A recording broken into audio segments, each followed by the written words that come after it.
5 چیزوں کو 5 چیزوں سے پہلے غنیمت سمجھ لو۔ پہلی چیز شبابہ کا قبل حرمک، اپنی جوانی کو بڑھاپے سے قبل غنیمت سمجھ لو۔ آج جوانی ہے، اعضاء میں زور ہے، آج عبادت ریاضت کرنا چاہو، کسی دکھی کی مدد کرنا چاہو، کسی کے کام آنا چاہو، روزے رکھنا چاہو، نوافل کی ادائیگی کرو، جو بھی عمل خیر کرنا چاہو، تمہارے قوا تمہارا ساتھ دیں گے۔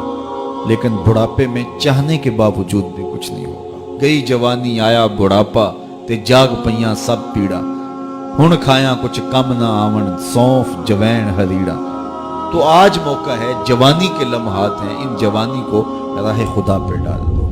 اور جوانی میں توبہ اللہ کو بڑی محبوب ہے۔ ایک روایت میں آتا ہے جب جوان توبہ کرتا ہے خوشی سے اللہ کا عرش جھوم اٹھتا ہے، عرش الہی جھوم اٹھتا ہے جوان کی توبہ سے۔ فرمایا میں اللہ کا حبیب ہوں، اور پھر فرمایا جو جوان جوانی میں توبہ کرے وہ بھی اللہ کا حبیب ہے۔ کتنی بڑی بات ہے۔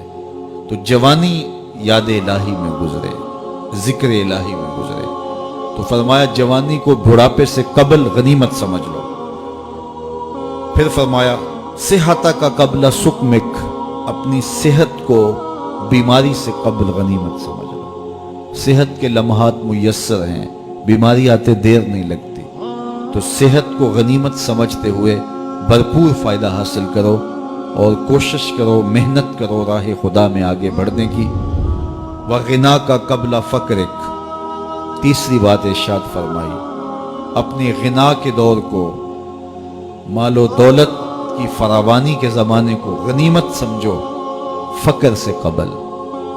کہتے ہیں غربت آتے ہوئے دیر نہیں لگتی، اوپر جاتے ہوئے وقت لگتا ہے، اوپر سے نیچے آتے ہوئے وقت نہیں لگتا۔ تو فرمایا کہ دولت تمہیں میسر ہے تو اس دولت کو کام میں لاؤ، دولت کو سنبھال کے نہ رکھو، یہیں رہ جائے گی۔ ایک کفن ایسا لباس ہے جس کو کوئی جیب نہیں ہے، یہاں سے کچھ کسی نے لے کر نہیں جانا، اور نہ آج تک کوئی لے کے گیا جانا۔ سکندر گیا جب دنیا سے تو دونوں ہاتھ خالی تھے۔ تو اصل وہ ہے جو ہم ساتھ لے کے جائیں گے۔ میرے حضور نے فرمایا، ابن آدم کہتا ہے مالی مالی مالی، میرا مال میرا مال۔ فرمایا اس کا مال وہ ہے جو اس نے کھایا یا پہنا اور پرانا کر دیا یا اس نے آگے بھیج دیا۔ فرمایا باقی اس کا نہیں ہے، یہ اس کے وارثوں کا ہے، وہ کفن بھی میلا نہیں ہونے دیں گے کہ بانٹ لیں گے۔ تو فرمایا غنا کے زمانے کو غنیمت سمجھو فقر سے قبل۔ چوتھی بات ارشاد فرمائی، فراغت کے لمحوں کو مصروفیت کے وقت سے قبل غنیمت سمجھو۔ آج فراغت ہے، بہت کچھ کر سکتے ہو، گزرتے لمحات کے ساتھ ساتھ کندھوں پر ذمہ داریوں کے بوجھ بڑھتے چلے جائیں گے، پھر کرنا بھی چاہو گے فرصت نہیں ملے گی۔ تو فرصت کی گھڑیوں کو غنیمت جانو۔